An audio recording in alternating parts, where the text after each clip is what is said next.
Hey, welcome to the 406th episode of Just Shoot It, a podcast about filmmaking, screenwriting, and directing. This episode is brought to you by patrons Reese Miles Thomas and Kevin O'Brien. I'm Matt Enlow. And I'm Oren Kaplan, and today we are doing our 2024 New Year panel. We have three amazing directors joining us, and on a very special episode of Just Shoot It, we have our editor, Noah Bayshore, and our producer, Tyler Small, also joining us, which is really cool. Our directors are Roxy Shee, Carlyn Hudson, Maureen Barucha, all previous guests. We all love them very much. Maureen, if you haven't listened to her episodes, was a longtime director on Jimmy Kimmel. She's now just directed Pitch Perfect, I think, this past year. She did a couple movies. She had a South by movie a couple years ago. She's moving and shaking and doing a lot of cool things in TV and film. Had two South by movies. She had like consecutive South by movies. Both their movies played at South by? Crazy. Yeah. Another South by alum, Carlyn Hudson. She is a writer. She's a member of the Writers Guild. She's a striker. She wrote a movie for Netflix. She has made a few features. She directs a ton of commercials for Imposter, the production company, and others, and is like the honorary co-host of the show. Yeah. And we have Roxy Shee, who has also been on many episodes, who you met as a producer, but recently making a lot of awesome things. Yeah, she's been directing longer than she's been producing, I would say, at this point. Yeah. In the past few years, she's been 100% directing. And teaching, which is news. And teaching, yeah. She's made quite a few other features. She directed TV episodes. She did an Eli Roth anthology show. And I believe she beat both of us out for a horror digital series back in the day. That's true. For Shudder, I want to say. Yeah. So She is awesome. It's a fun episode. It's a fun chat. We talk about our goals for this year. We talk about how we think the landscape has changed. I poo-poo on everyone's philosophical ideas. And Matt grimaces a lot whenever I say anything, but you won't be able to see that on the podcast, unfortunately. But he is doing it right now. You feel it. You can sense feel it. Yeah. Basically, the subtext is, someone will say like something beautiful and heartfelt, and Oren is secretly thinking, but what about money? Yeah. Or like, is that really sustainable? Or are you really happy for your friend that took your job? Come on, let's be real here. I will say we have listener Matt Urey emailed me recently, another talented director and DP. And he was telling me that listening to our podcast, whether we're excited about our wins or bummed about our losses, makes him feel less alone as a filmmaker. And so I think whether we're happy or sad, complaining or excited about our new found strategies to do this insane job, I think people appreciate it, and we'd love to hear from you. You can email us at justshootitpod@gmail.com. You can find us on Instagram at justshootitpod and DM us, tag us, tell us stuff, because we want to hear about whether you're getting anything out of this. And it's 2024. We started the podcast in 2015. Almost a decade. You better be ready for our 10-year anniversary. Oh my goodness. We better have something good by then. If you want to keep the show going, though, and help us prepare a little bit more, help keep the show alive, paid for, we pay Noah to edit the show. It takes a lot of time to put the show together. And so if you go to patreon.com/justshootitpod to drop us a couple bucks, that would really be appreciated. Now's a good time of year to do it. You get started. Again, $1, $4, $5, $10. We're looking for something that you probably wouldn't notice or feel, and it will go a long way towards just making this show. So if you get anything out of it, if you find any value in it, consider throwing us a couple bucks. Well, without further delay, let's hop into our 2024 new panel with Roxy, Carlyn, and Maureen, and Tyler and Noah. And Matt. And Oren. Yes. Hey, everyone. Welcome to the 2024 New Year panel, where we talk about the new year, because we've already talked about the old year. We've got goodbye 2023. Hello, 2024. We've got an awesome group of people. We have awesome directors. First time guest, Carlyn Hudson. Okay, shut up. Oh. Carlyn is a director and writer. It's been on many times. Thanks for coming, Carlyn. We've got I regret it already. Continue. famous skeptic, Roxy She. I hate everything. What's up, guys? And we have fabulous director that isn't allowed to talk about anything she's doing right now, Maureen Barucha. Thanks for coming to the podcast. And we also Maureen have does mean mysterious in Gaelic, so I have to live up to my name. Mysterious Maureen. Cool. Definitely. And we have Noah Bayshore, our editor, is on also. Hey, Noah. And we have Tyler Small, our producer, wearing a Just Shoot It hat. Hello. How you like that? Thanks for joining us. We just wanted to talk about the new year. You've all been on the podcast before, so we can skip our backstories and let's talk to Carlyn. What's happening? 2024. Oh, what do you think I'm about? Up. What do you think about directing this year? Has it changed? Hold on. You have to offer her a bottle of water first, Oren. Is that so? What are you into? What are you doing? Well, I'm from a town in Texas. Wow. I read your email and I don't even know that I'm prepared to answer this, because if we've learned anything, we've learned not to expect anything at all, right? It's like every year has been a weird year for the past few years. So what's normal anymore? I don't know what normal is. Mm-hmm. Yes. Yeah. But do you think maybe that is what's normal? Like, right. I might have talked about this before. We had Rebecca Niles, who's the EP at the production company I work with, on the podcast. And when she was, convincing me to join the production company, I was like, well, I'm at this other company and it's really slow right now and there just isn't a lot of work. So obviously they aren't getting me a lot of jobs. And she said, she's like, when things aren't slow, it's everyone can get you a job and you can get yourself jobs. You don't even need a production company or reps. It's like good reps are the people that can get you jobs when things are slow, when things are weird, when there's a pandemic, when there's a strike. Like that's like when, is like our time to shine. And I don't know about you guys, but since I moved to LA, I've never had like an easy year where everything was like super normal and like went exactly as expected. I mean, to be fair, though, I think we've all been reading a lot of headlines. Like, I think the Hollywood Reporter called it the worst year for filmmakers of a generation. Right? Yes. Like this is like an exceptionally hard year for people, especially if you're impacted some way by the strike. Right? I think like the pandemic made things rough, and then.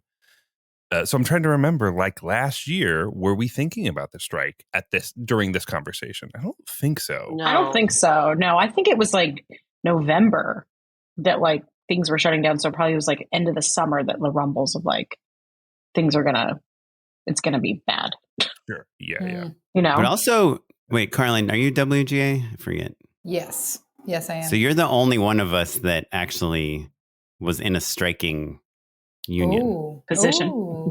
Well, let me tell you, it was awesome. It was really cool. It definitely needed to happen, and I think, it was not that you've asked my opinion, but yes, I am union proud. Not only was it hard for filmmakers to get through this past year with the longest strike in like filmmaking history, but also being millennials and being so anxiety crippled, like those just double fisting like those two burdens this past year has just been so overwhelming. You know what I'm saying? Yeah. It's like, I just think that the past couple of years we've been so desensitized, and my January is always surprised. I'm sorry, you haven't even asked me how I'm feeling yet, Oren, but I'm just answering for you. But like, I've always felt very depressed during the start of the year because things are so slow and blah, blah, blah. And the reason why it feels different this year is I think collectively we're just like, enough is enough. The industry is like so eager to get things back and starting, so many exciting phone calls already happening. The most I've had like so many calls these past 2 days versus like how much I would get in a month in the past few years, Awesome. So something's shifting, y'all. Yeah, I feel like that too. I feel like there's like, yes, the past few years have been so much of like push and pull or like you can't really count on anything. But yeah, was was it kind of always that way, but it's just more of an extreme version now? Or I actually feel like I'm more hopeful actually going into 2024 because I think, yes, it was really difficult. I think it was worse. The strike was worse than the pandemic because at least during the pandemic, there was some work here and there, or like, you're like, it's going to come back. And then like the strike to me was like, things will never be the same. And I don't think they ever will be the same. But I actually think in a way they've cut back so much and they've pruned back so much that to me, what I keep thinking is that means that there's only room for growth. That like only good stuff can grow in its place because it's been pruned so hard.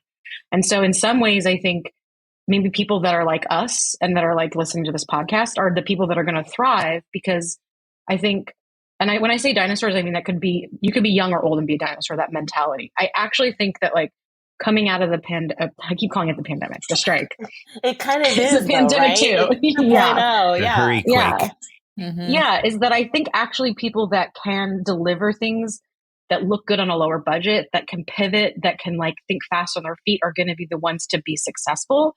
And kind of the old way of thinking of like the slow moving studio where you have all the money, those people aren't going to be able to be nimble like we are. And the new people coming in are going to have a harder time.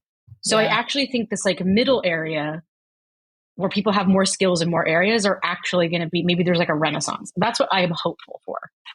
But do you think that's true? Like, I feel like ever since I started working in Hollywood, like whenever 15 years ago, people are like, well, it's like the old people don't know how to work with small budgets. And that's where you come in. You can do everything. Yeah, you're like a one-man band. I think that's definitely true. That's definitely true. But I feel like it feels really true now because of so many different, like, not to be like TikTok, but like there's like so many more outlets. And I feel like these big studios are seeing that, like, I think we had such an influx of like stuff. We just had garbage. We just like make, nothing gets a chance to survive. And now that they've pruned back everything, I do think maybe that show that they've tried to do a million times with the same kind of guy isn't going to work because it hasn't worked.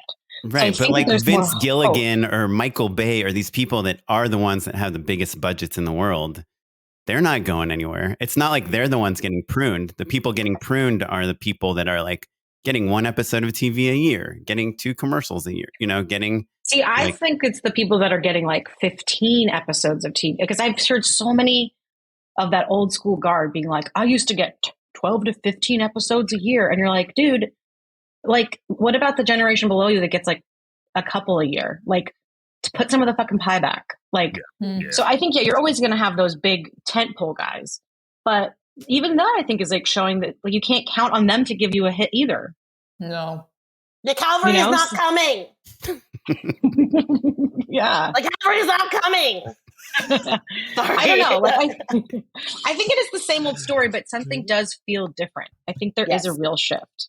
I think there is the flip side also of like, unfortunately, there's a lack of mentorship and training grounds. I think there's actually a lot of talk about that lately. And so there's a generation of filmmakers that we're going to have to figure out what to do who haven't had the opportunities to work with a medium or moderate size crew, right? Like the Funny or Die or College Humor or just a branded content.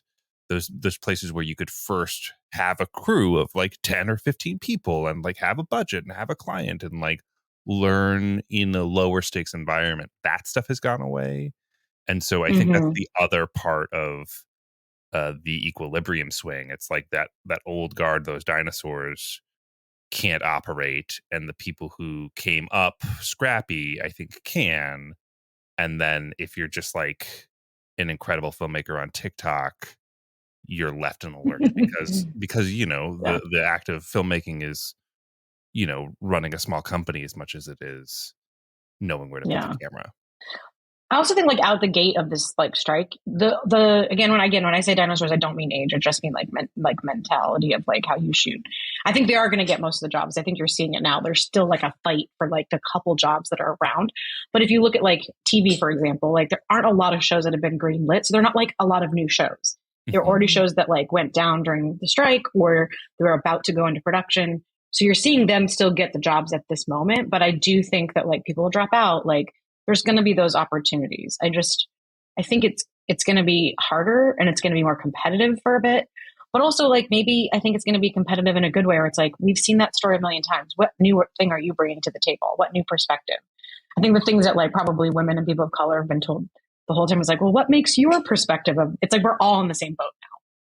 You know, it's like, how do you tell something that's different that we haven't seen? I do totally agree that it is, like, I think Tyler, you know, who just moved to LA very recently, this is a good time to kind of get into the industry, like the whole like buy low, you know, sell high. Like a lot of people kind of, you know, I think couldn't survive like the last year, right? And decided to like change careers and decided like, oh, this thing, I thought, you know, I did 28 episodes of Scrubs or seasons of Scrubs, you know, like, and all of a sudden I can't get a job to save my life and pay my mortgage. And you're no Superman. Yeah. I mean, I came to LA during the last writer's strike. So that's why it felt really, that's when I started. I came out of Must have felt like 2007. traumatizing, re-triggering. It was like, this is a weird full circle. Yeah. Yes. But it was like a great time to start. Like, cause you're like, people are out in the street, people kind of connected again. And you're like, people are like, let's make shows. Oh, I haven't seen you in a long time. Like, I think like the community got stronger. And that's what I feel like feels the hopeful part, is that the community and the bonds of like what we're doing in this industry, making art, telling stories, like that got stronger. I'm curious, just like brass tacks, Maureen, I follow you on Instagram and everyone else should. And I saw, you know, you spent a lot of time kind of like on the picket lines and kind of going to different things and standing with WGA and SAG and stuff. I'm curious, and I know that you have a bunch of fun things coming up this year already. Like, do you think that your time spent like on the picket lines, kind of meeting people, like just kind of being part of the community was like helpful in any of this stuff? Like career wise? I'm not in like, I know people like think of this as like a way. bad thing, but I mean it as a good thing, you know? I think like, yes, I think why it was positive. I feel like I wasn't out there being like, I'm going to go meet all these writers and talk to them about like craft. Cause I think some of my writer friends were being like, oh no, like some people were doing that. I think for me, it was more like, I would see where my friends were and be like, oh, I haven't seen them in a while. Let me go to that where they're picketing, or like, you should meet this person. Like I was actually connecting friends that were out on the strike lines that didn't know each other. And I was like, oh my gosh, you should meet this person. They're over at CBS. You're over at CBS. And that was just like fun. And I would go for like an hour or 2 hours. And I think it did help. I think it was like, also, it was important, especially if you're working in TV. I don't know why more directors weren't out there, because writers are our coworkers. So you're like, even though we weren't, the DGA wasn't striking, which is totally fine. I was surprised that I didn't see more directors out there supporting some of their writer friends or their coworkers that, you know, you work together in TV in such a close way. Well, Carlyn, you, like we said, are one of the only people here that is in a union that was striking. Do you feel like it affected you? I mean, I know as a commercial director, you still worked a lot in 2023. Yeah. I mean, I really am hoping, I'm like thrilled to hear Roxy and Maureen, and I'm hoping to take that positivity, but I don't, from a writing standpoint, think it's so great yet. I think that the second half, my prediction, if I were a gambling woman, would be the second half of the year might be better. I think the first half's going to be pretty rough. The good news is I think that a lot of us, like, not many writers that I know of actually wrote specs during the strike. I mean, some perhaps did, but it was so stressful. You know, it's like, no one is super creative when you're like, how the fuck am I going to pay my rent or mortgage? You know, it's not like a comfy time in which to be creative and free and think of these really cool new ideas. Yeah, you're not fun employed. You're right. I had writer's block during the whole strike. Right, me I had too. writer's block.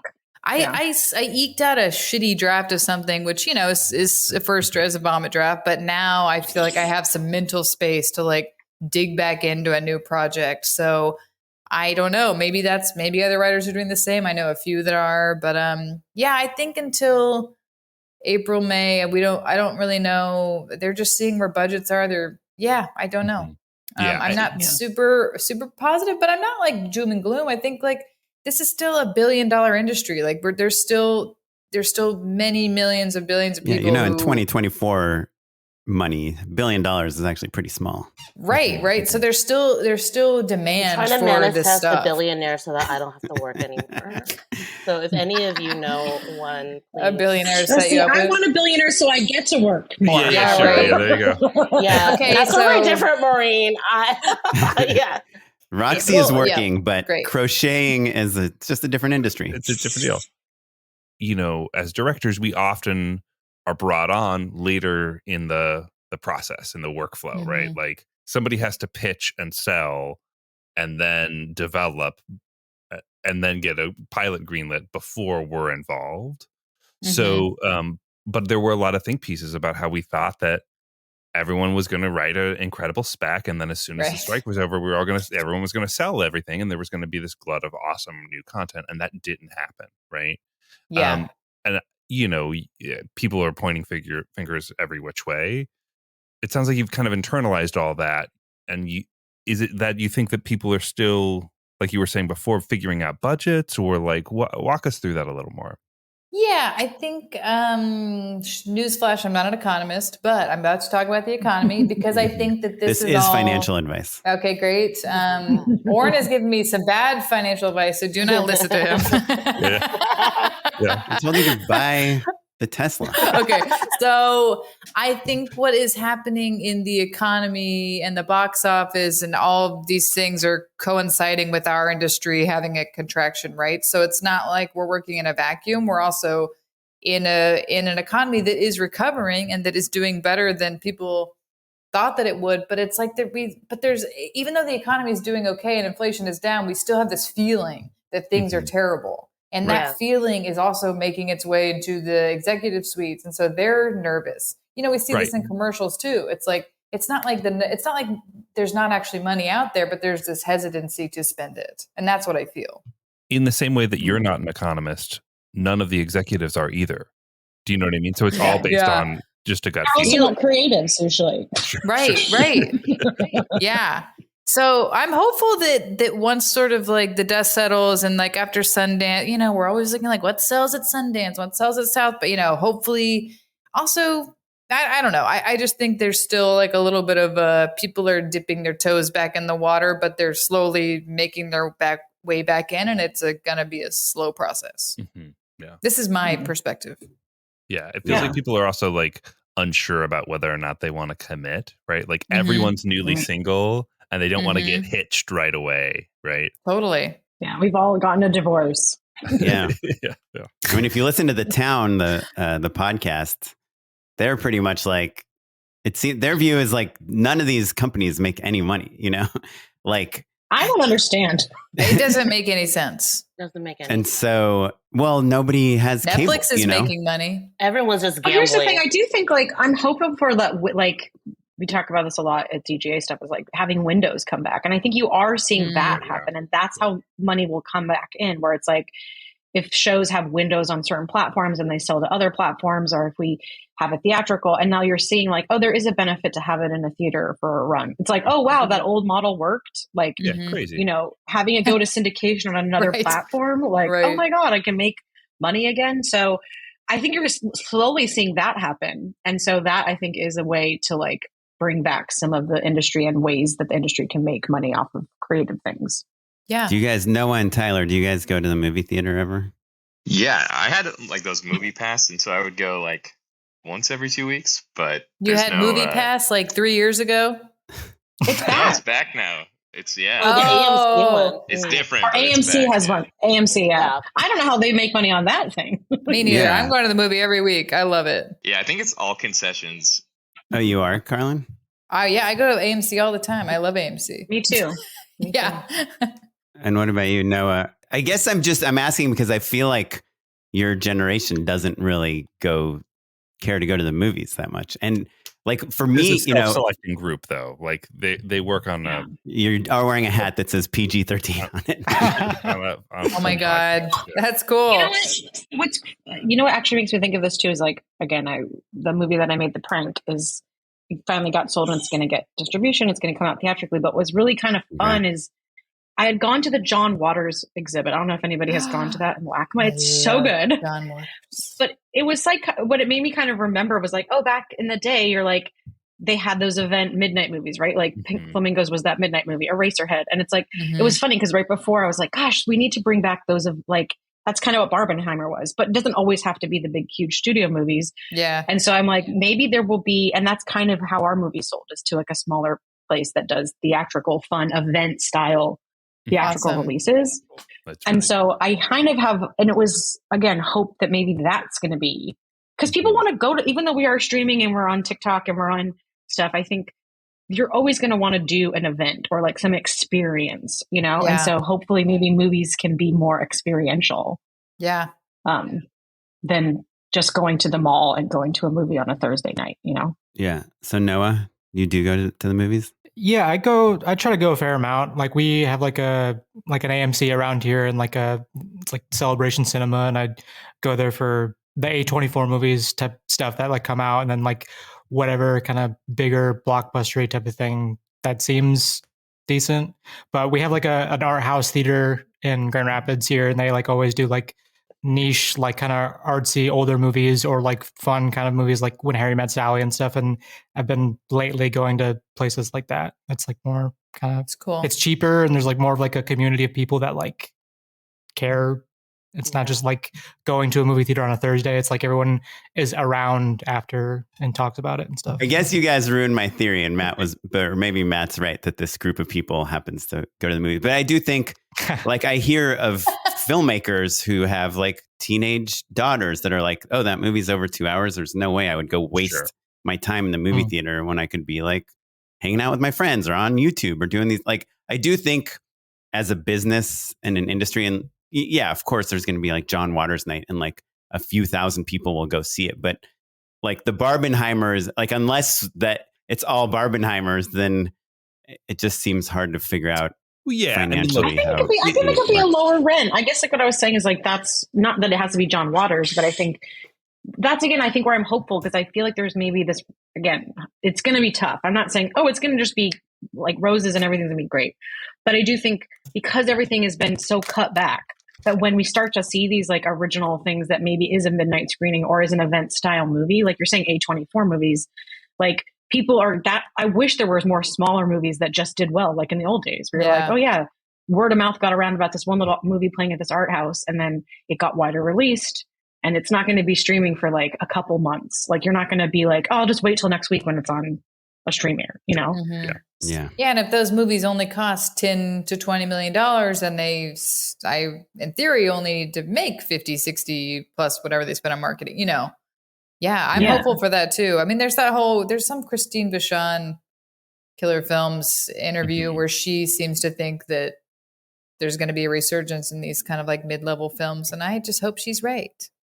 Yeah. I guess the thing I'm most excited about actually is like advertising coming back to like the streaming services.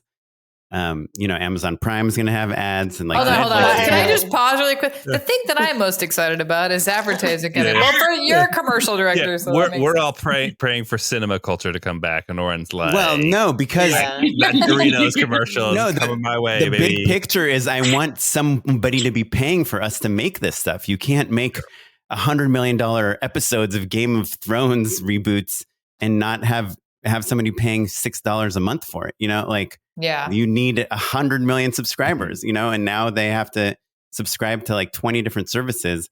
As soon as you get advertisers like those, the advertisers are paying for the shows. And yes, as a commercial director, it does.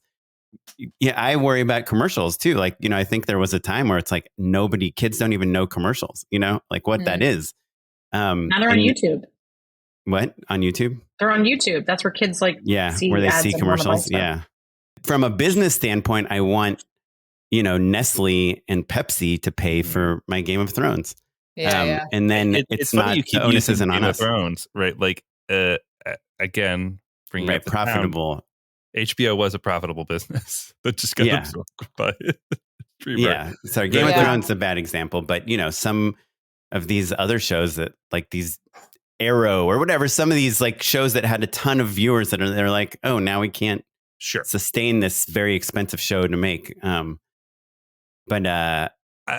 what we're really, I think, talking about is that like streamers managed to dilute the value of movies, right? We're really talking about like, Yeah, we and we TV. wish that there were real marketing campaigns, right? Like it'd be fine if Netflix put out a movie every single week if we could name most of them. If people are aware Yeah. of them and we cared about them, and in the same way that Noah loves talking about a movie after he sees it at the local art house theater, if it was a part of culture in the same way, none of us would be lamenting it. Do you know what I mean? Or that if like Yeah. Marvel put out a movie and most people weren't like, oh, well, I can just watch that on Disney Plus, in like a month. So why am I going to pay? Or if it wasn't the same $80? plot of any Sure. other movie, like Marvel movie that came out. That Out of curiosity, did anyone here watch The Holdovers? Yes. I Right. haven't seen it yet. So I'm very curious about that one. It's Alexander Payne, who's been an Oscar contender every time he's made a movie for the last 20 years, right? Started as an indie guy. But the thing that's interesting about it, to Maureen, you made me think of it, the windowing is there, but it's very short. So it had a real theatrical run. We all heard of it, but it's already on Peacock. There was a VOD window of like maybe 2 weeks, and now it's streaming. And so, and it's probably going to be up for a few Oscars. And yeah. so, Also not an expensive movie to make. I mean, except for talent, maybe Paul Giamatti. Probably $10-20 million, like Carlyn was saying, right? So yeah, if you can make a movie that we all care about, and you can see it at home if you want to, and capitalize on that marketing opportunity, or watch it in the theater and it wins awards, that's interesting. You know what I mean? Yeah, I think that's like goes like Saltburns like that. Like everyone's like, got to go see it, or even Poor Things. Yeah, it's like yeah. like that. You got to go see it. Like I think Saltburn you can go see in the theater still, but it is like It's on you can watch it Prime. at home too. Yeah. Right. But I think there is a push to be like, you should see it in the theater because it's more of a communal experience. It's like, oh, people are oohing and awing and shocked in the audience. Like that's part of the fun. It's funny. I went to see Poor Things, and I don't think I've laughed as hard as I've laughed in a long time in a theater. And a stranger came up to me and my friend afterwards, and she's like, "Hearing you laugh through the whole movie made my experience." I was like, "What?" Aww. And she's like, "My friend and you guys were the only people laughing in the whole theater." I was like, "What? Really?" Roxy, I feel like we haven't heard from you for too long. But seriously, like I think of all of us on this panel, you're the most kind of all over the place, not in a bad way, but you produce, you write, you do a feature, you go do a TV horror show like Blumhouse thing or a Eli Roth thing in Canada. You've done digital series. You kind of every time we talk to you, you're doing something totally different. And I think I know I don't think I was on the last episode that you were on, but the episode before that, you had basically started turning down a bunch of jobs that you didn't want, and then kind of had like this low point, and then got like the best offer of your life. And so where are you now? What did you do that thing? Are you still kind of saying no a lot, saying yes a lot? Are you? I don't know. I feel like I can't really contribute to so much of what you guys are talking about because I just completely unplugged last year. Like I know the strike was happening. I went out for the first few weeks, but it just made me so depressed. And I had to, for the sake of my mental health, just like stop looking at everything. I know there's an oversaturation of content. I know that like I'm getting IP fatigue. I'm just not feeling as connected as I would watching cinema the way that I used to. I did make that movie. I did an episode with Matt, and I talked about all the trauma I had from it, and that it was the hardest thing I've ever done, and it really affected me. And then I picked up crochet, where I have so much creative freedom, where I can control it as a Virgo moon. I love that. A lot has been, my movie just got into a big festival, which I can't announce yet. I kind of hate Hollywood right now. Like, I kind of don't love the system. Do any of us, right? And I've just been really harnessing my focus on how to be creative in every moment, reading, just really finding my creativity in every single outlet and being present in every moment. So I used to be, Carlyn and Maureen, I used to be such a fucking social whore. Like, I was always out of community. I was always networking. I was always I was just like the freaking crazy person. And somehow I've just changed 180. And I'm just being super intentional about everything I'm making. slowing things down. And yeah, now the work that comes, it doesn't really feel as high anymore. Every recognition, every award doesn't make me feel as, it doesn't feel as good as it used to. And now everything that matters is the work.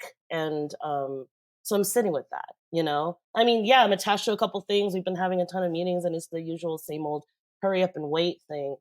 But I'm not insecure about anything anymore. I don't care because I know I'm good, and like, I know that I'm going to create great shit, like, and everybody here will, but we just got to stop playing into the system because it sucks, right? You just got to stand true to what you want to do. I love what you're saying. Like at the high, it almost feels like you got over the addiction, because I think working in this town is an addiction. It is. And then the lows are low. It is. You're just like, what am I doing wrong? How do I work the system? How do I work through this crisis now, this unprecedented collective thing that we're all going through? And I'm sick and tired of it. And so now I'm just the happiest I've ever been this past year internally, because I'm like, okay, now I learned that I don't need to just always be hustling and chasing things. I could focus myself on this movie that I love doing and, empower everyone to feel excited about it, get everyone to bleed in it with me, and then you will be rewarded because you did that, right? I know that everyone's like, always be thinking about your next thing, but like, I was trying to get this job in Ireland, I think halfway through post, and I like really wanted it because that's like, you need that for, we just need money to survive. Yeah. And then I didn't get it. And at first I was sad, but then I had like all this time to like really slow down and pay attention to my film. Whereas in the past I would have been like, okay, well, I think that works. Like, yeah, let's move on. Let's make that delivery, blah, blah, blah, blah, blah. And I'm just, I feel like we just have to just strip that away. I mean, I'm reading this great book called The Path to Paradise about Francis Ford Coppola's, experience making Apocalypse Now. And like my manager gave it to me. Cool. And, he's like, you think that you had it bad when you were shooting Atlas? And he said, you're not alone, like this was 1,000 times worse. And, it's like, this is part of your fight. And you just have to teach yourself to be in the moment and just stay true to your art no matter what. And just be you and just be Roxy and just, just continue to do it for the right reasons. And so it's been like a complete, I know I'm always like the spiritual woo-woo person on here. Because I just like hate Hollywood right now. I think you still are doing it like that, because what you're saying is connecting with me so much. Because I do think the thing that came out of strike for me was like, I started therapy. I like started working on, like, I had time because there was no work to actually do all of the like internal work that like I was always pushing aside because I was always hustling. And then I think that's why I had writer's block too, because I think my body and my brain was like, nope, like you're not gonna just continue to feed the beast of like work. Like you're gonna have to sit with yourself and I think that's also, I think what makes me feel hopeful is that I think a lot of people were going through that. And that means that everyone's art and storytelling coming out of it is going to be even better, because it's everyone. I mean, not everyone, but the people that I know that like cared about that. Like, it's like refocusing on, like you're saying, your art, yourself, and what do you want to say and what stories you want to tell and who do you want to help? Yeah. Have you read The Creative Way of Being by Rick Rubin? Have you guys read that book? No, but all his TikTok clips are my favorite. They're pretty good. Oh my God. I think it came up last episode, right? Oh. Okay, I have to just share this one thing I read, because my manager also gave me this book. He's like the best. He's just like always giving me really good material. Aww. And you know how we experience writer's block or we experience creative blocks in general. And sometimes in the past I would be like, oh, I'm just waiting for that inspiration to strike once a year and then I could poop out whatever it is that I want to write. But he said, inspiration is like the sun. Like even on a cloudy day, even if it's sunny, when it's sunny, the sun is there. But on a cloudy day, the sun still exists, right? It's just behind a cloud, but it's there. You just need to know how to access it, right? So it's about saying that like creativity is like spirituality. It's all about faith. It's like not needing proof. So you can harness this at any time, there's like, if you just eliminate the idea of a block, right? It's then we are able to access it in any single moment. And I don't know this. I don't know if we're doing the unsolicited, but this is such a great book because unpaid it's like, endorsements, right? Oh, right. Unsolicited Pick is my podcast, Two Horny Goats. Never mind. It's kind of like Julia Cameron's book. It's just about how to access your source, The Artist's Way. The Artist's Way. And it's on my desk. Hold on. Oh my God. Morning pages. Morning pages, bitches. Bitches. The thing that I have been thinking about the most is this idea that I think when we all started, we had a different idea of what a directing career would look like, right? You think you want to be a feature director, a studio director, an indie director, a commercial director, whatever, TV director, all that stuff. And they were all relatively siloed. When we were starting, the idea that you could do a commercial and then you could go shoot a pilot and then you could go do a feature was relatively uncommon still. Like people were supposed to stay in their lane, so to speak. And I think that the last few years have taught us that we have to have a diverse array of projects going. If you have just one thing and that's the thing you're counting on, if that doesn't pan out, you're in real trouble, right?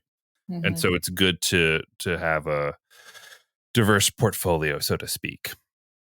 But that, as a result, it's hard to specialize, right? And we all have seen how it's good to jump around a little bit. You learn something on a commercial job that you can, put towards narrative or whatever.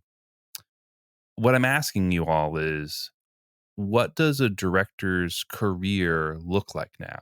Say you're young Noah here, right? He's at the dawn of his career. Going to be 18 soon.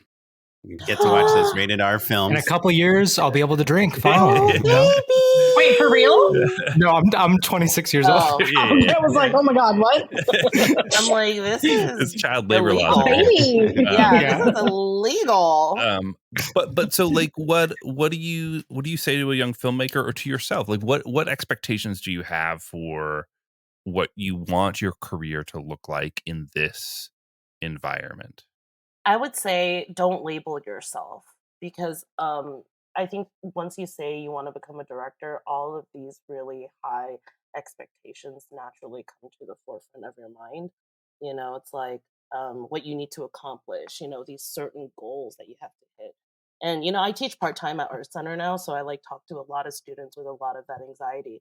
And I'm just like, give yourself permission to change any fucking time you want. Like, you're an artist through and through. You're a storyteller through and through. Storytelling can exist in podcasting, in filmmaking, in teaching and learning, in crochet and tarot cards, like whatever, like don't let anything define that success for you. Like now I just want to direct maybe one project a year if that is continues to be great. Because I don't want to be on set all the time.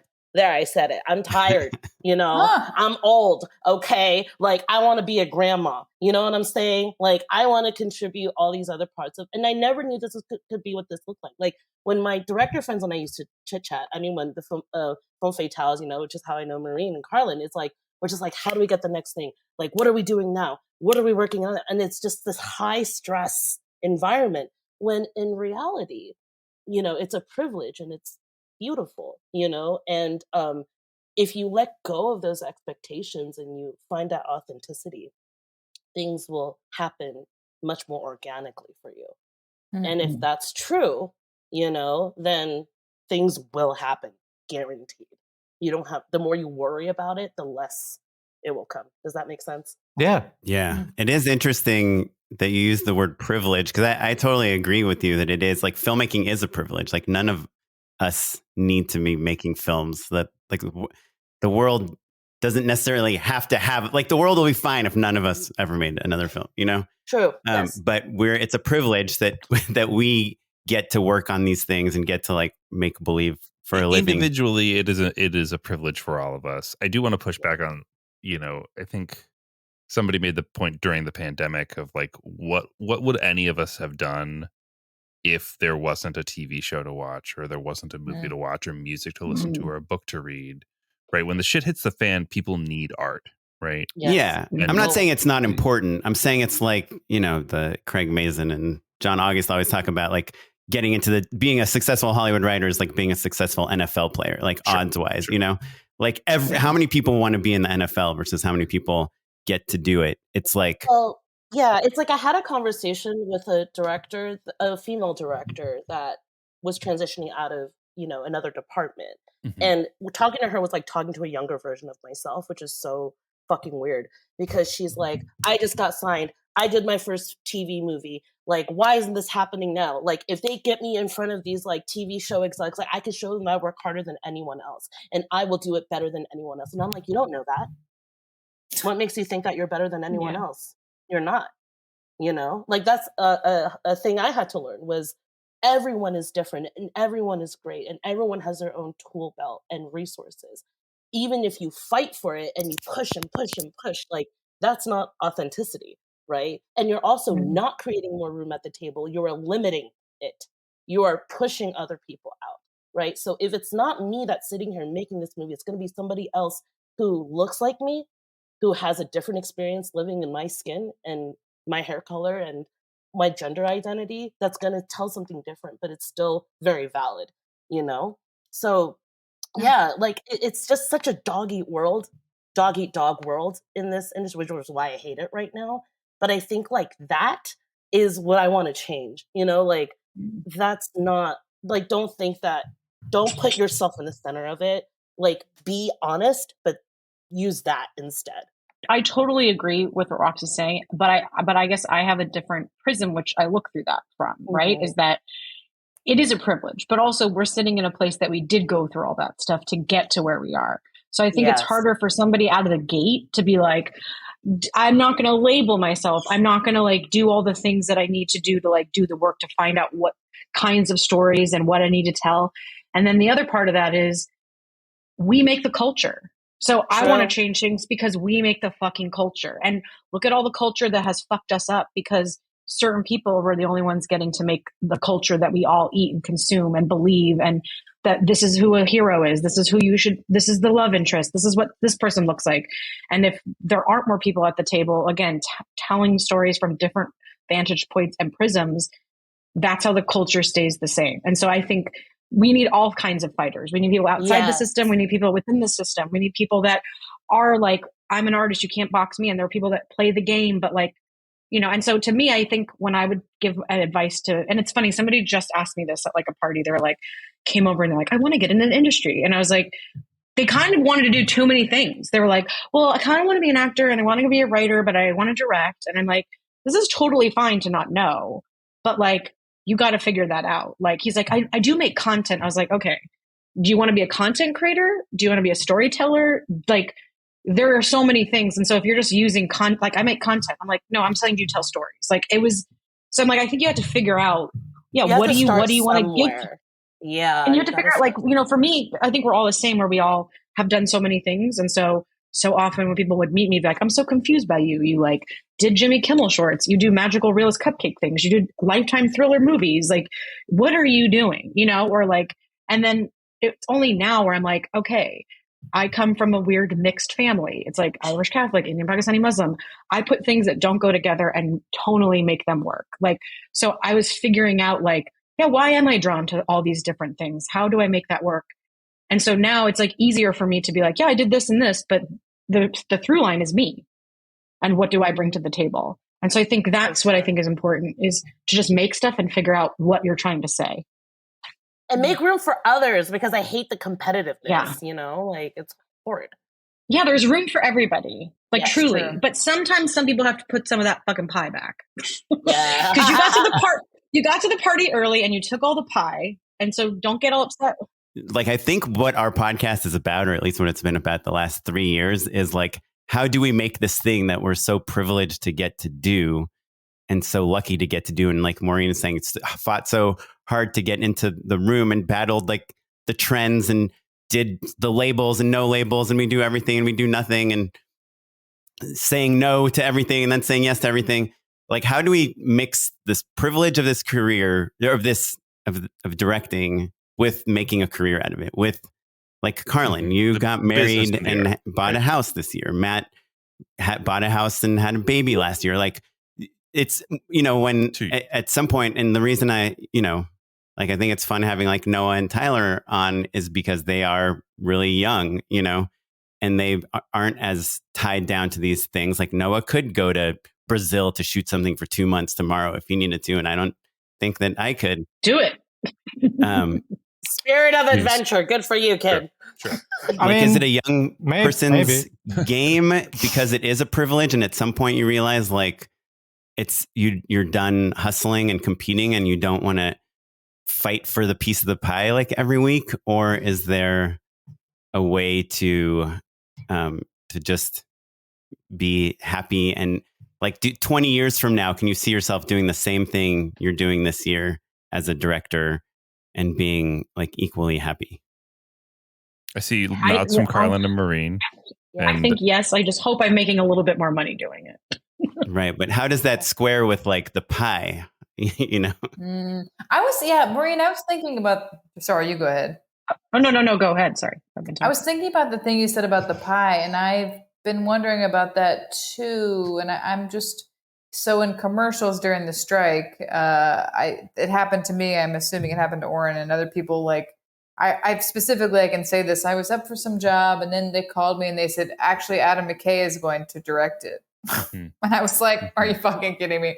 Adam McKay is going to direct this. Name, like, by the way. Yeah, and I thought I'm a huge fan of his. Like, but also, if I were at an agency and someone you've never heard of, or Adam McKay, the Oscar winner, I would be like, absolutely, I'm going to go with Adam McKay.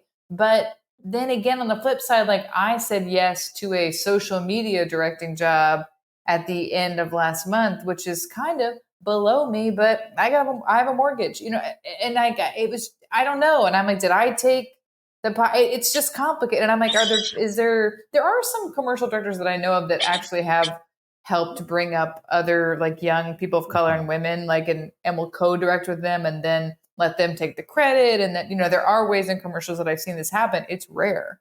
Yeah, maybe in TV. I heard that a lot. That like I have a lot of friends. I tried to get into commercials, back into commercials this year, and it didn't work because this thing where everyone's like, nobody has jobs.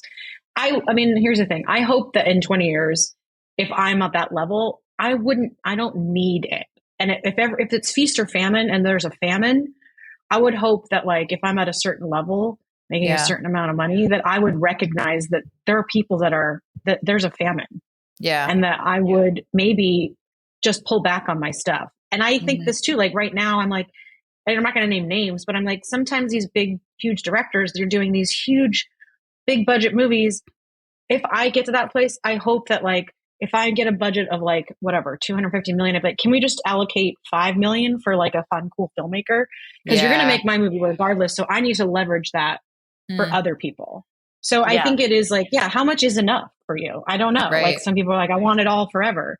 Yeah. But maybe this industry is also feast or famine. So we have to like, feast when we can, because we could be paupers at any moment. But that's also capitalism. Like we're always when we are able to feast, we gotta Robin Hood that shit. We gotta Robin Hood that shit. It's interesting though. It's also just like interesting to think about and kind of notice in our own jobs and careers, how is that hierarchy and how do we, and I know we're all conscientious people who are trying to help the next generation, but it's always good to think about. And again, I wouldn't also like, when people do, again, I don't know, maybe I would do the same, but when I look at shows and I'm like, oh, one director's directing the whole season. I'm like, I know. They couldn't just like kick off, like, you know what I mean? I'm like, okay, that's great and great for you. But that also means that there's nothing for anybody else. Right. So I don't know. I think it's like the mindfulness of like, whatever that means to you. I don't know. And that's like a personal thing. But I think that's a problem with capitalism too. Absolutely. I think as long as we're consistent, people do all these New Year's goals and stuff, and they're so lofty. I read mine, I don't accomplish half of them. But I think like where we are right now, just keep moving, just keep going. Like, things are going to be great for us. And I think recalibrating my mindset has helped me so much, just seeing things differently and shifting my perspective. I really think that cultivating this attitude may be something that we can all do and help, is that like, I've had friends that they've met on shows and then they've told me that they're looking. Like, they don't have to do that. That's putting out more competition. So it's like, oh, when someone does that to me, I'm like, oh, if I hear that someone should be good for that show. Sorry. Like if like there's like a show looking for directors, right? And so some of my close friends that have met on that show might be like, oh, this show's looking. The showrunner, there's a spot, they're looking for directors. They have 2 spots open. They have 1 spot open. And so it's like, I think our mentality would be like, I don't want to tell anybody because I want to get it. I want it. I want it. I want it. Don't But I think spread the word open, that the show is looking for directors because I don't want that much competition. Right. The Yeah, less but competition, then the better. Yeah. Right. And I've had multiple occasions where women in particular have been like, I met on the show. I think you'd be good too. And so, and again, if I lose out on a show, I want it to be to my friend. I want it to be to somebody that like, totally is like, oh, there is like, I'm as happy for them to get it as I wish I did. Of course, we all want money right now because everyone is like in the famine phase.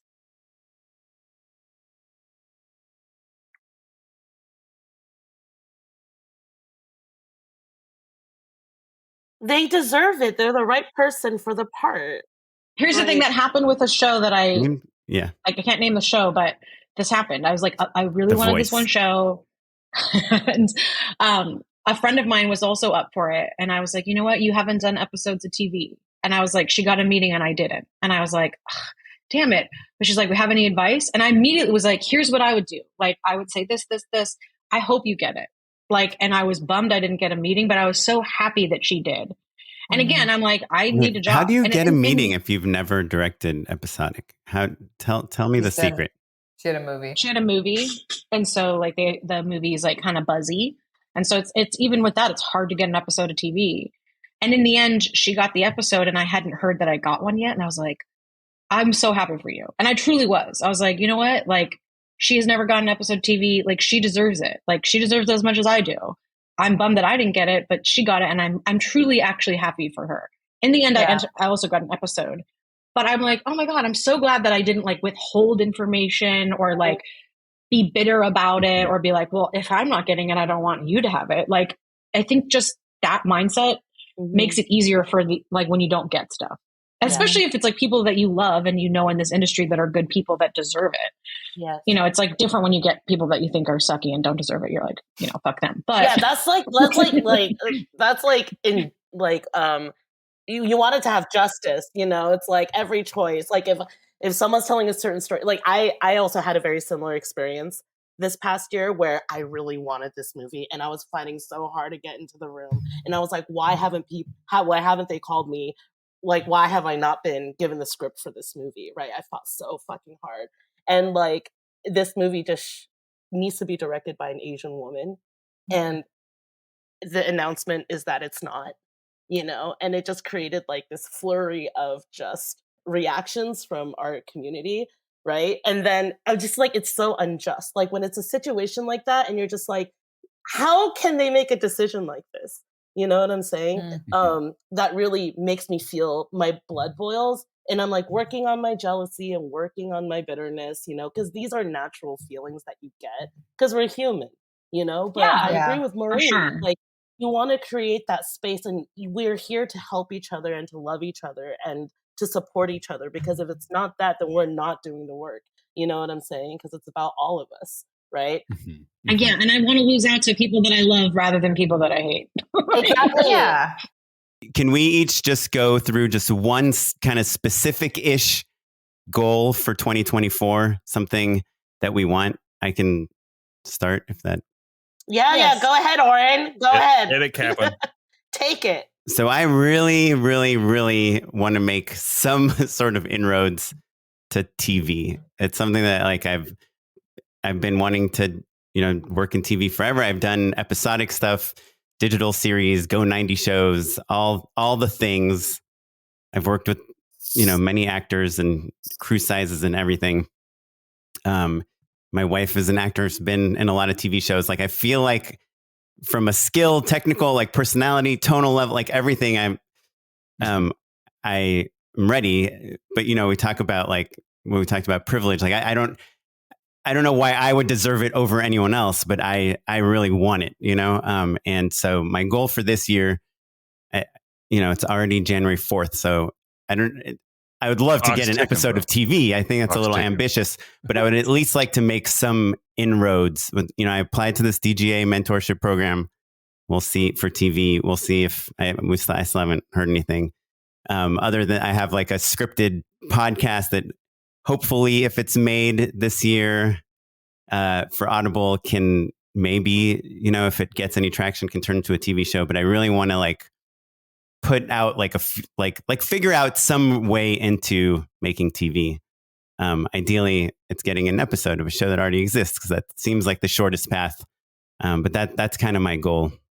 And last time I set a goal on this podcast, it took me like 3 years to achieve it. But you achieved it. Yeah. So, Very so good. that's my goal for 2024. You can do it, Oren. That feels like a very achievable goal. Thanks. Yeah. Yeah. Just give me the guide map. You gotta have faith. The sun is behind the clouds, Oren. But it's there. God reach for permanent. It is. I do believe that. I believe there's a way. I just have to find it. My goal for this year is to make my 5th movie. Like, I have a movie that I've written that we kind of went down during the strike to stop writing, but we're back up. And so that would be I would hope to be shooting that movie next winter. Probably the biggest budget movie that I've done. But yeah, like so that's a goal that I really want. Winter 2024. Yeah, it's like I need to shoot in the snow. So it would have to be in the winter. Yeah. But I hope that's good time to get the financing. And we have Merman is producing it. So we have the script and stuff. And so, just to get the money. So I need the money to make the movie. You will get the money, Maureen. You will get all the financing. You will shoot in the snow. I need the billionaires. Yeah. Also, Roxy, have you ever heard of Stars Collective? I went to this weird gala. It's just filled with Asian billionaires that invest in movies. So they invested in 10 movies. So go manifest that. I am so good at talking to billionaires. I'm like, so money. Believable. I'm gonna need some training on this. Can someone help me? What do you talk to billionaires about? Human rights? I don't know. Yeah. Human rights, IRAs. Going to space. Oh, mine's straightforward, actually. The movie I've been working on that we've talked about for the last 2 years. This is the year. Making offers. A lot of stuff has to happen to get it, but this is the year. The year that you go into production? Yeah. I'm just trying to be a Renaissance woman. I'm just trying to do everything before I die. You know what I'm saying? That's your goal. Live in my 2024. Fullest, live my fullest and best life. Just be everything and nothing at once. Mm-hmm. I'm attached to a couple of projects, pitching on a few, but there is this one particular movie that I am so excited to make, and we're just trying to attach talent right now for financing, and I'm so excited about it. I don't want to say anything, I don't want to jinx it, but I feel like it's gonna be good, and then in the meantime, still teaching my students, and still I'm dropping StudioRoxy, which is my online shop. Just a quick plug there. If you want to check out my course. I'm a Capricorn. I gotta capitalize every single fucking hobby I do. Okay. StudioRoxy.com. Yes. Okay. Cool. ROXY. Yeah. Okay. But I'm the happiest I've ever been. And I think it's because I just allow myself to be fucking crazy. And unapologetic, and exercising my no, and also being rude as an Asian woman for the first time, and finding it kind of liberating, and people take you more seriously, and all these other things. Anyways, I'm rambling, but I think finding my true self, that is my goal for this year. I too have I've had many, I've talked about many movies that I've put together that have not happened over the years that I've been on this podcast. So I'm sort of done making predictions personally about what I'm shooting this year. Mm-hmm. But I think the thing that I think at this point I can relax a little bit about my commercial career, because I've made now 3 years in a row a pretty consistent amount of money. Mm-hmm. So now my goal for this year is to trust that the jobs are going to come. Maybe not as many as I'd like, and maybe it's not going to be easy. Who knows? But I'm going to trust that I will be able to get by on those jobs and really create space for my creator self. Because last year I really focused more on kind of making money, and I got married and I bought a house, and I built my foundation of my life, and now I have a wife. I have this house. I have of course, roots. I have roots. And so now I feel like I'm able to just breathe a little bit. I have this new office that has nothing on the walls, as you can see, but yeah, I really am feeling like I'm ready to do really good work. I don't know how long it's going to take. And I'm realizing about myself, I'm not a writer that is super fast and that pumps out stuff all the time, but I think the quality of what I create tends to be higher. And so I'm just going to keep pushing that. Like, I just want to invest in that part of me. Yeah. You know, Carlyn, I think you've inspired me. I'd gotten away from writing. Mm-hmm. You know, I partially the things we've all been complaining about, right? Like that churn, that anxiety. You know, I'd wake up and I'd just start trying, like, pitching people, you know, like that grind. If there was any other job that I had, I would do that instead of writing. And I think also now the baby sleeps in long enough that if I wake up early, I can still like put in a real writing session. Hour or two. Mm-hmm. Yeah. And so I've been writing this week, and that's actually my I don't want to say my real goal, because I want to make this movie, but like the other one is just like consistently writing, putting in the reps. Because you have control over that. Noah, what about you? So we're submitting the feature to festivals and stuff, and kind of the main goal for this next year is like getting it into as many festivals as possible, and just kind of doing that for the first time and experiencing that, and trying to just like wiggle up to the next step of it all and just like keep going. I'm writing my second feature right now. It's like the first one was this like 2-hander that's like really dinky, and we made it for barely any money. And this next one is like a holiday movie with, instead of 2 people, it's 5 people. So it's just like not being crazy ambitious. It's just like the next step, and like a little bit more locations and a little bit more ambitious with like music stuff and what I'm trying to talk about. So just kind of finishing the next script and just making moves to try to make this next tiny budget movie, just because it's the thing that I know that I'm capable of doing with where I'm at right now. And then if anything comes along that path, like clinging to it and holding on and trying to make money and all of that stuff. But I like how you don't need any of our advice. Like, you're like, oh yeah, like that sounds great. Slay, Noah, slay. You saw the name of the podcast and it all made sense to him. Do you you were flirting with moving to LA a little bit? Is that still in the cards for you? That's the tricky thing. I swear I complain to you guys like every other month, like, man, I should just go to LA. Cause like a couple of years ago, I like impulsively moved to Chicago and slept on people's couches and stuff, but it like really sucked. And I had like no money. But it would be like this like entirely different thing. It would be like that, but like elevated, because LA is even more expensive than Chicago and things like that. And but it's warmer. If it is warmer, it's less cold. Less your whole sweater budget. Yeah, take that way lower.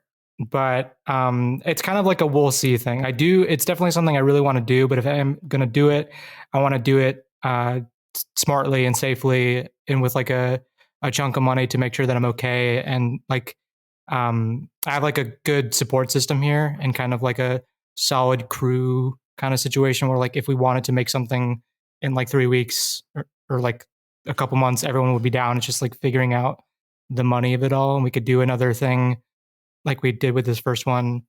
Where do you live again? In Grand Rapids, Michigan. I feel like you're just starting a movement there.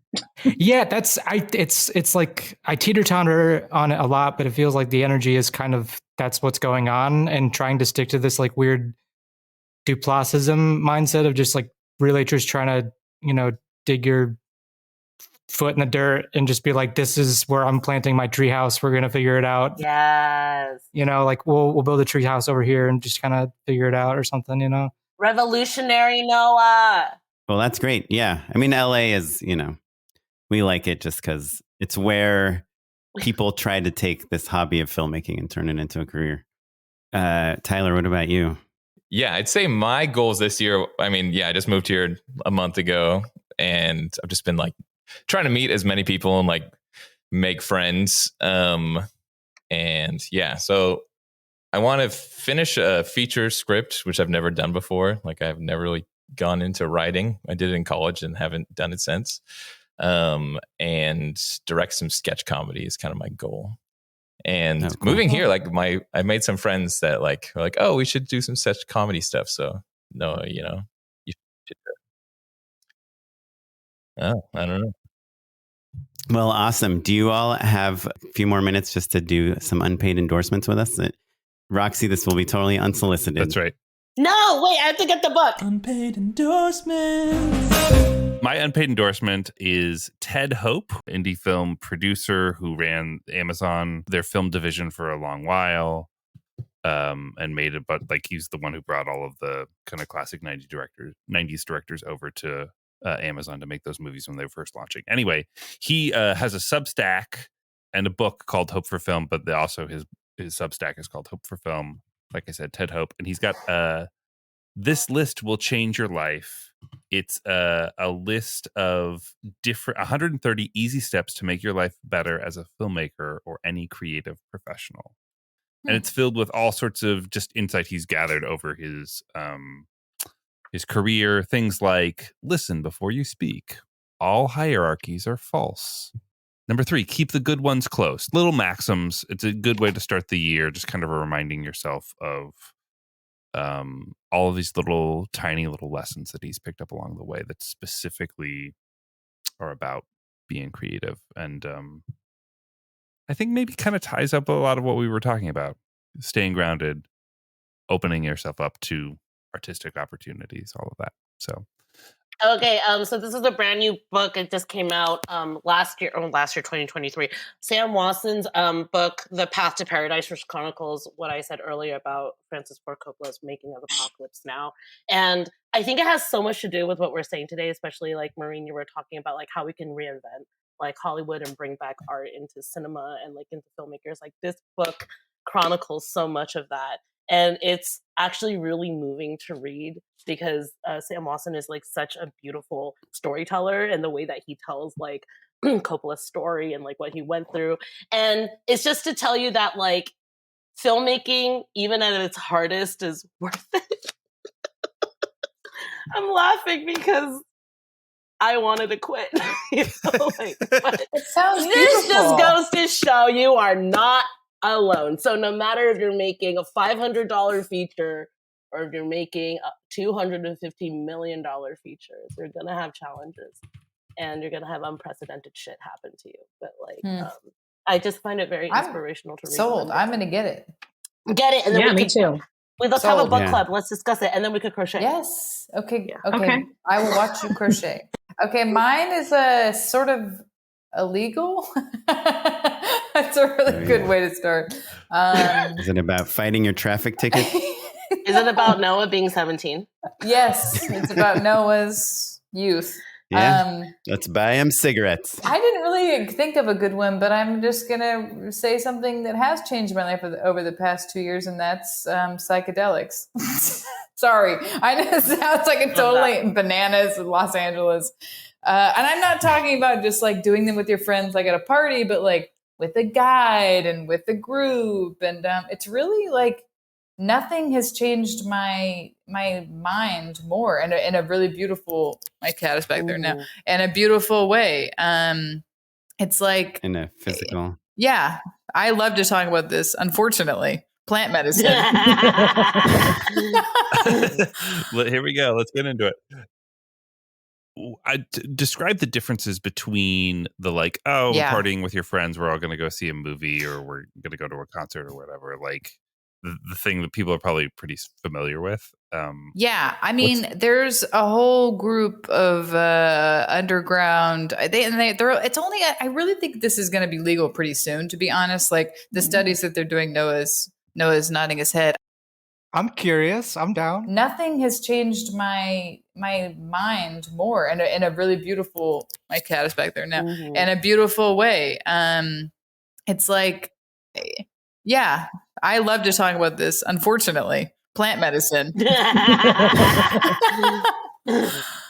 Describe the differences between the like, we're partying with your friends, we're all going to go see a movie or we're going to go to a concert or whatever. Like the thing that people are probably pretty familiar with. Yeah, I mean, there's a whole group of underground. It's only. I really think this is going to be legal pretty soon. To be honest, like the studies that they're doing, Noah's nodding his head. I mean, the studies that they've done with MDMA, with psilocybin, with all these things, like it's helping anxiety and depression in veterans and people in unprecedented amounts. I mean, it's like these studies are going so well. Not that it could work for everybody, and if you should be careful if you've taken SSRI type of drugs, if you're on medication, like that gets a little dicey. But like the first time I done shrooms with like friends growing up, but the first time I did it was like someone in a clinical setting with a guide who's sober, and I'm dosed a certain amount with an eye mask on for hours.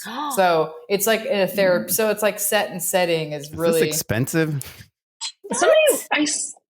I saw this analogy on, again, I don't want to be like TikTok, but it was like they were trying to describe. They were trying to describe like what it does, and they're like, and tell me if this is like a true analogy. This is real like, psychedelics, is what you're saying. Yeah, cool. Yeah, is that like when you're skiing, right? It's easier to ski down grooves, right? Because the grooves, it's easier. But then what doing psychedelics is like a fresh blanket of snow, so that your brain can actually go and make new paths. They've hooked up brains to people on psychedelics, and like normally when your brain is firing, it's like going down these certain paths, and there may be like 10 to 20 paths kind of opening up. But on psychedelics, like hundreds of them are like online.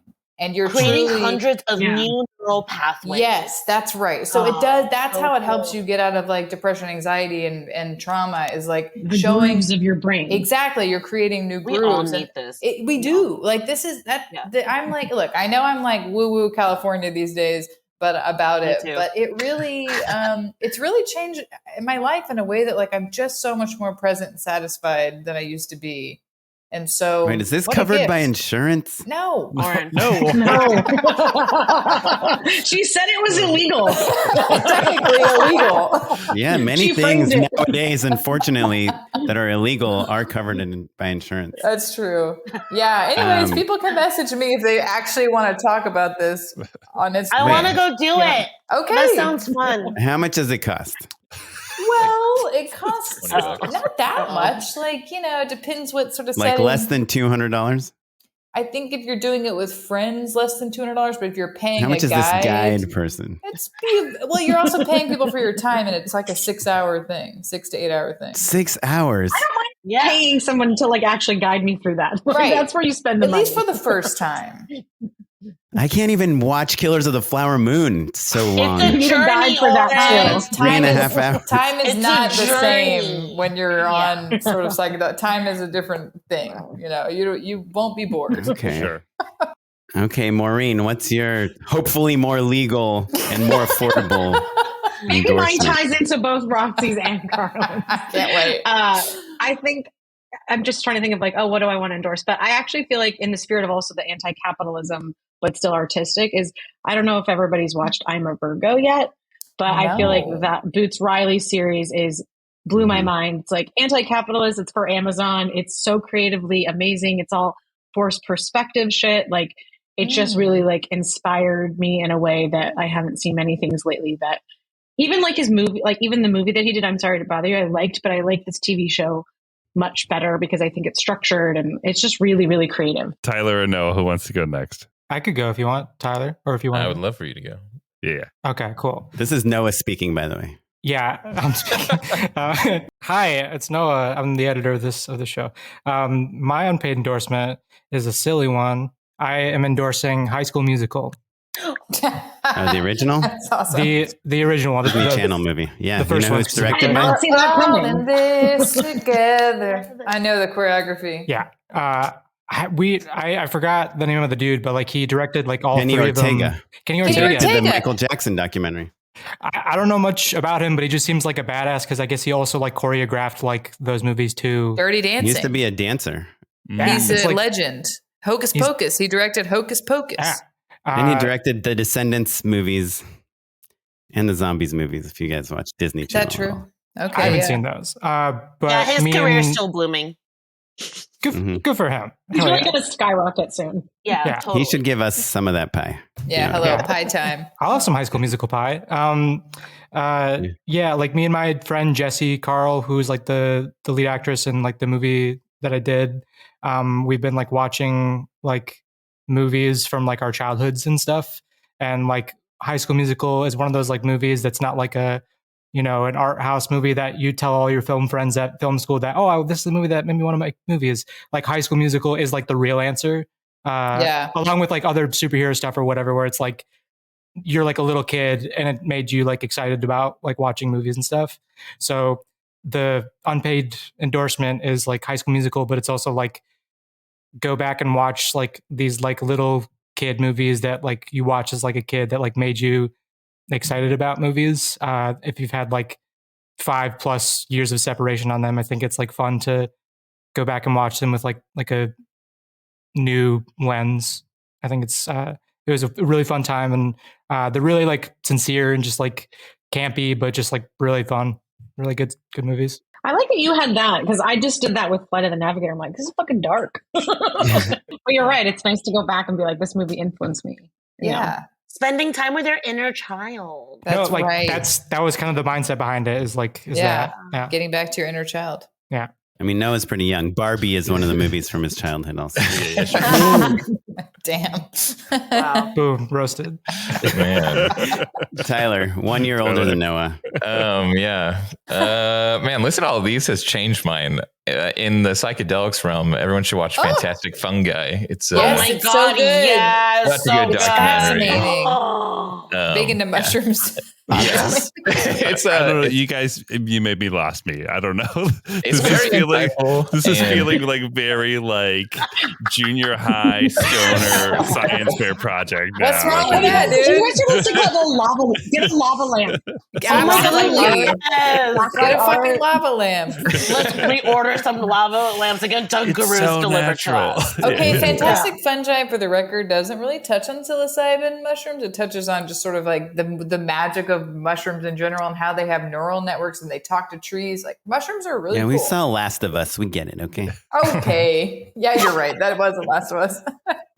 Yeah, mushrooms are so cool. They are Mushrooms very are so cool. Wow. This has Um, been a great episode, guys. I'd say addition to that, snacky clusters from Trader Joe's. Have you guys tried those? No, Oren knows all about snacks. They're amazing. Oh, yeah. The chocolate one. Yeah. Oh my god, Noah, what is it like editing these like recordings? They're all over the place. Or maybe I don't know. They are. Sorry. Wait. Do I get to go, man? Oh, yeah. Sorry. Go for it, Oren. I don't really have a good one, so I'm going to give it to you. First If of you all, say peach tahine snack rings, I'm going to have leave. you guys heard? Oh, God. They're really good. The peach rings. Well, first of all, Ridley Scott. Do you guys know how he shoots movies? My friend did the BTS on The Last Duel or whatever that Matt Damon movie was. Mm. Yeah. And he was like, Ridley Scott has 8 cameras with complete camera crews on every single scene. Whoa. He does like 2 or 3 takes of a battle scene and is like, we got it. Let's move on. And I had heard that he had 11 cameras on Black Hawk Down, but I guess he has like just a shitload of cameras all the time. And he's like, he says he told me he never worked more than 10 hours in a day. He just has a ton of He cameras. also comes in under budget, right? Which, like, when you're shooting $100 million movie is a Wait, different 8 cameras deal. for the action set pieces, right? Or like even for like talkie scenes? He said for like a drama scene, maybe I'll have like 4 cameras, but they have whole crews. Like each one has a first, second loader, camera PA, whatever. And yeah, and it made me think like maybe some of these epic movies that we think of, that are like, I always think of wide shots as some expensive movies have a lot of wide shots. And maybe it's just because all the cameras have to be far away so they don't see each other on these like Ridley Scott movies. But also I watched Napoleon, which everyone said is like so boring, but I really enjoyed it. I was going to like do work while I watched it on TV. And then I just didn't do any work. I was pretty into it. And if you're interested, you should Google Napoleon III, who actually had this giant reign and no one ever talks about him. People only talk about Napoleon I. But my other thing that I was going to talk about is, have you guys seen the movie Dream Scenario? Oh, I really want to. Damn. It's crazy. I loved it. Yeah, it's like, I thought it kind of, I don't know that it went anywhere like in the end, but the movie itself is just so fun. It's about dreams. You know, Nicolas Cage just starts showing up in random people's dreams, and people are like judging him based on what he's doing in their dreams, even though he has nothing to do with it that he knows of. But the director, his name is Christopher Borgli, and I think he's with Furlined, is the production company he's on their roster, like works with. And on their Instagram, Furlined Productions, which is FURLINED Productions, the latest video on Instagram is like him doing a sleep test. He claims he's like practiced doing lucid dreaming for like years or for months to prepare for his movie. And they connect these like brain diodes to his brain, and this guy interviews him while he's lucid dreaming. And you just have to watch it. It's just very bizarre. Cool. And my favorite promo for a movie I've seen in a really long time. And thanks, Blake Benham sent it to me yesterday, and he said, "What is this?" Question mark. So thanks, Blake. It's also great. That movie's listening. a great commentary on celebrity as well. Yeah, have you heard any interviews with the director about like why he wrote it? It was basically like, he's like, my dad is just so confused by technology in the modern world, and I just wanted to make a movie about that. And Nicolas Cage kind of represents his dad as this guy that's like, what? I'm in your dreams? What am I supposed to do with that information? You know? Yeah, it's a really fun movie. And, you know, if you're into dream stuff, it's interesting. Before we finish, can everyone just tell the listeners how they can find you online, where they should follow you, what's happening, what podcasts you're making that they should listen to? I'm Maureen Barucha. Instagram is the way to follow me, even though I'm just Maureen, a creeper on TikTok. BHAROOCHA. Yeah. Barucha, silent H, naturally. Maureen Barucha. Find me on Instagram. I post too much. Find me at Instagram too, at Carlyn with a Y Hudson. I'm not on a ton these days, I'll be honest, but I do check it twice a day on my computer. So if you message me, I will look at it, because I have no self-control and I have to take it off my phone because I start comparing myself to people. I feel bad about myself and it gets taken off. Love a self-aware. So the cycle goes. Nice. At Roxy, she, ROXYSHIH, my new crochet shop, Studio Roxy. Hell yeah. I am at Tyler W. Small on Instagram, and subscribe to our Patreon. Yeah, there you go. Oh, yeah. Super producer Tyler. I'm at Noah Bayshore on Instagram and TikTok. And if you want to follow me on Letterboxd too, you could probably find me there too. You can follow me across all social media at Mr. Matt Enlow. And you can follow the show at JustShootitPod across all social media. You can email us at justshootitpod@gmail.com if you want to drop us a line. You have something important to say, you want to pitch us, etc. Et Matt has left me out of the list of people, but I'm at O'Kaplan on Instagram. Happy New Year, everyone. I queued you up. This episode was edited by Noah Bayshore. Sorry, Noah. With producing by Tyler Small and Noah Bayshore. Thank you to Roxy, Carlyn, Maureen, and even Matt. We'll see you guys next time. Thanks, everyone. Bye. Bye.